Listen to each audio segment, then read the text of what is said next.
Ok, salut tout le monde, c'est Isaac Racing. Aujourd'hui on se retrouve pour la preview de Survivor Series 2016. J'espère que vous allez bien, en tout cas moi ça va, le show s'annonce très très bon. Ce soir c'est Takeover Toronto, donc j'ai déjà fait la preview, j'invite à aller la voir, hein, aller sur cette même chaîne. Et voilà, donc je fais déjà de la pub, ça commence bien. Premier match de la soirée, donc enfin c'est pas du tout le premier match de la soirée, c'est celui par lequel j'ai commencé. Il n'y a pas encore de kick-off annoncé, peut-être qu'un des matchs qui sont annoncés dans la soirée finira en kick-off, je sais pas, peut-être pas le match tag team, j'en sais rien. Honnêtement, je sais rien, peut-être qu'ils vont rajouter un match Cruiserweight ou un Kurt Hawkins contre comment il s'appelle? Un Kurt Hawkins contre Apollo Crews ou un Kane contre Luke Harper par exemple. Bref. Donc voilà, donc moi j'ai commencé par le match de Cruiserweight, donc il sera en Raw vers SmackDown le tout premier, enfin de ceux que j'ai pronostiqué encore une fois. De toute façon il n'y aura que de ça, sauf un match.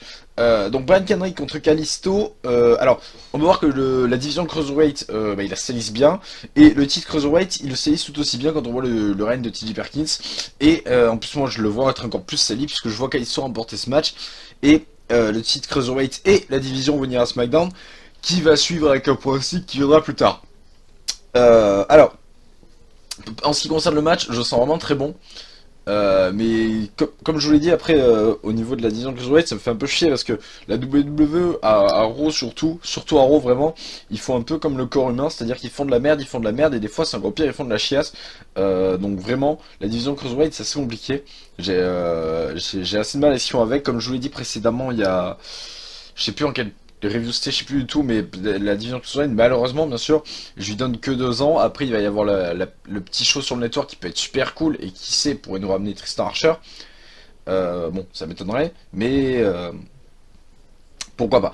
Donc voilà, donc moi je vois vraiment Kalisto gagner ce match. Je pense qu'il va être très bon, mais je pense si Kalisto gagne, il y aura un rematch, alors il sera peut-être moins bon. D'ailleurs, ça peut être un indice pendant le match, si on sent que le rythme est pas ouf, ça voudra sûrement dire que Kalisto a remporté. Donc voilà, je pense que Kalisto va ramener la division Cruiserweight à SmackDown, et ça peut être mieux parce que il y aura à SmackDown, il n'y a pas beaucoup de temps mort, mais du coup il y en aura encore moins. Et on aura des bons matchs, et même si vous en tenez pas compte, mais je pense que la VE ils aimeraient bien avoir d'autres matchs à mettre à main event que des matchs par équipe ou des Cruz Hawkins. Donc voilà, après par contre Kalisto, faut quand même dire que son retour, son retour et même son départ laisse complètement différent. C'est-à-dire que à SmackDown, j'ai l'impression que les mecs ils partent et j'en ai rien à foutre. Je veux dire, Cena, Kalisto, je les attendais pas du tout. Enfin, voilà. Et là, Corbin, Cena, bah, c'est pareil. Je m'en tape quoi. Ils vont revenir, ça va faire ni chaud ni froid. Autant Shelton, il y a moyen que je pop, mais là, Kalisto, il revient. Pour moi, il était pas parti quoi. C'est pareil. Donc voilà, en même temps, bon, son départ, voilà quoi, pas très marquant non plus. Bref, on va passer au match suivant, donc pour le titre intercontinental entre le Miz et Sami Zayn. Donc là, c'est pareil, si Sami Zayn remporte, le titre intercontinental passe à Raw. Alors quitte à le ridiculiser, ce titre intercontinental, autant le faire, hein, puisque donc le Miz, il a gagné le match, le Miz, il a gagné le titre donc à SmackDown après l'avoir perdu à, merde, c'est quoi ce show de merde encore? No Mercy. No Mercy ou Backlash? C'était de la merde. Mais le match était bon par contre. Bon bref, du coup, le règne de de Ziggler, il est dégueulasse, donc celui du Miz, pourquoi il ne soit pas aussi? Donc Sami Zayn a remporté, ça me ferait plaisir, mais bon, vu la crédibilité du titre maintenant, de toute façon je crois qu'il n'y a plus de titre crédible à la VO, honnêtement, je cherche, peut-être les titres tag team de SmackDown, le, et le titre féminin de SmackDown aussi. Après le reste c'est compliqué quoi.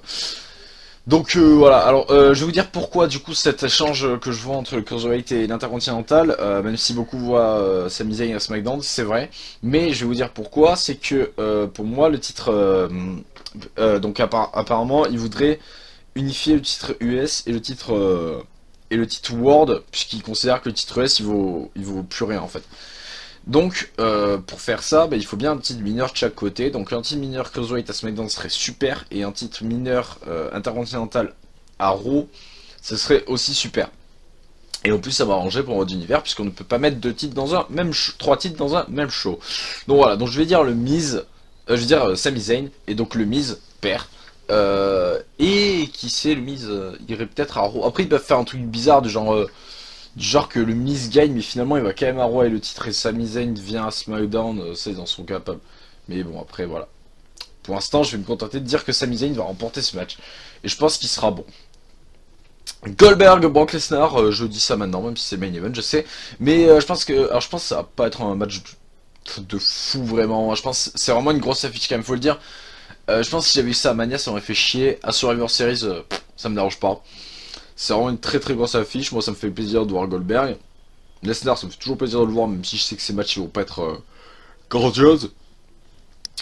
Donc voilà, pour moi, ça va être un bon match et je pense vraiment que Lesnar a gagné. Je vais pas m'attarder plus dessus parce que simplement, voilà, Lesnar il bat tout le monde. Il n'y a aucune raison, il y a vraiment zéro pour qu'il batte Goldberg.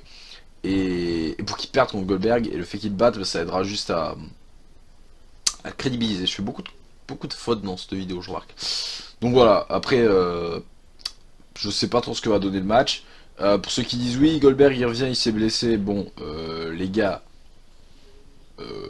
n'obligez pas à vous citer des catcheurs que vous surcotez ou que vous kiffez, qui sont blessés au bout d'un retour. Et surtout que bon, les blessures à l'épaule, ça me connaît. Blessures à l'épaule, suffit que ton bras il parte en arrière pour que tu le sortes, alors que tu pourrais très bien faire tout un match de catch en entier et te prendre 5 F5 dans la gueule qui ne pourrait pas sortir. Donc voilà, donc ça c'est dit, Goldberg, voilà. Papy, montre-nous ce que tu es capable de faire. Ensuite, alors le match par équipe, Raw contre SmackDown, donc 5 teams contre 5. Alors je vais pas emmerder à tous vous citer, vous avez la photo devant la gueule de toute façon. Alors honnêtement, faut dire quand même les deux équipes ils ont de la gueule au niveau in-ring.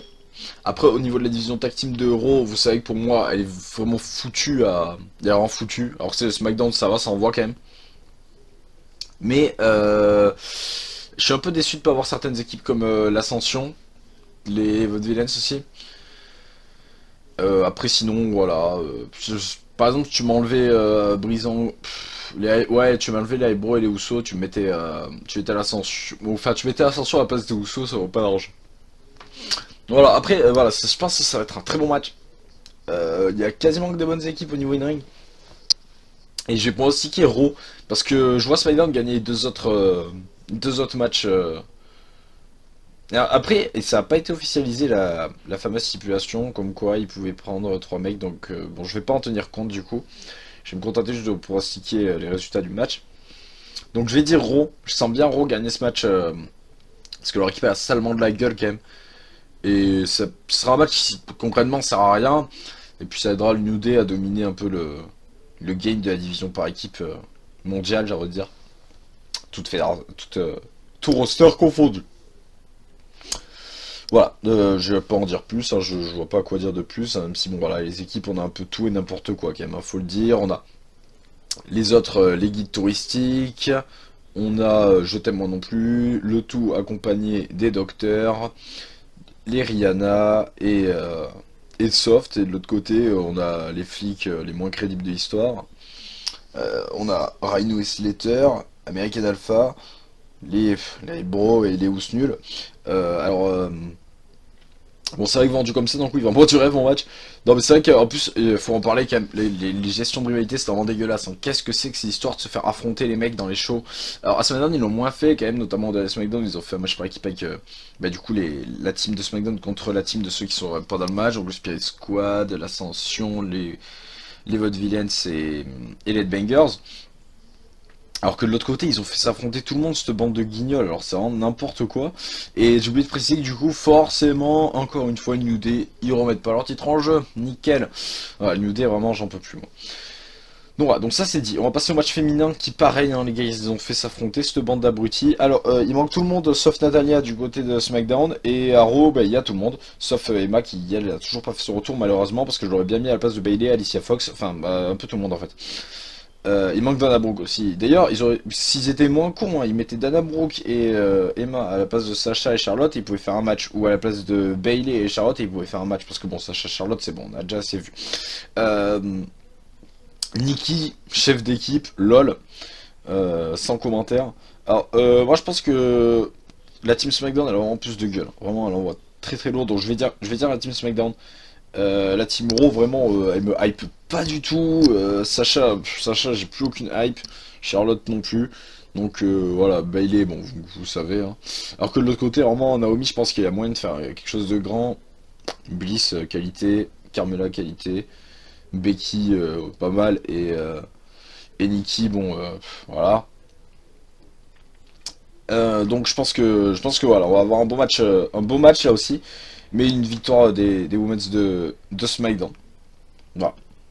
De l'autre côté, donc ben, pour le main event, enfin je sais pas si c'est le main event, je pense pas d'ailleurs. La Team Raw contre la Team SmackDown, donc des solos. Donc de côté Owens, Reigns, Jericho, Rollins, Strowman, et de l'autre côté Styles, Ambrose, Shane, Wyatt et Orton. Donc pour ce match, ben, moi je vais dire la Team SmackDown de nouveau. Parce que je pense que dans les autres matchs précédemment cités, il y aura peu de dissension, alors que là, je pense vraiment qu'il n'y a rien à voir. Je pense que là, je pense que Jericho et Owens contre Rollins, Reigns, ça va partir en couille, alors que de l'autre côté, je pense que ça va peut-être partir en couille entre Dean et Styles, mais pas. Je pense que ça sera vite calmé. Je pense que Shane, il va être là pour ça techniquement. Donc je pense que ça va mieux se passer de la Team SmackDown. Je vois bien Braun Strowman se faire éliminer salement par un décompte à l'extérieur, ou le petit spot avec Bray Wyatt qui lui dit de se barrer et il se barre comme un chien. Voilà, je pense vraiment que là on va avoir un très beau match. Je pense que quand on va se retrouver avec un face-à-face Styles Owen, ça va être fou. Après il y a d'autres, les gens attendent beaucoup le shit, moi non merci. Après il y a d'autres face-à-face qui sont à attendre, hein. Je pense à Bray Wyatt Jericho, Orton Rollins, Styles Jericho aussi, Styles Reigns. Donc voilà, il y a. Et Bray Wyatt, c'est Braun Strowman bien sûr. Donc voilà, je pense que ça va être un très grand match et je vois donc la Team SmackDown remporter. Voilà. Ben voilà, je vous ai tout dit. Donc on se retrouvera pour la review demain, non, après-demain. Et demain sera la review de TakeOver Toronto. Et j'ai oublié de vous préciser que pour TakeOver Toronto, on sera en live sur la chaîne de The Wrestling. Donc voilà, à l'heure du show, hein, tout simplement, sur la nuit. Voilà, The Wrestling, Z-O Wrestling.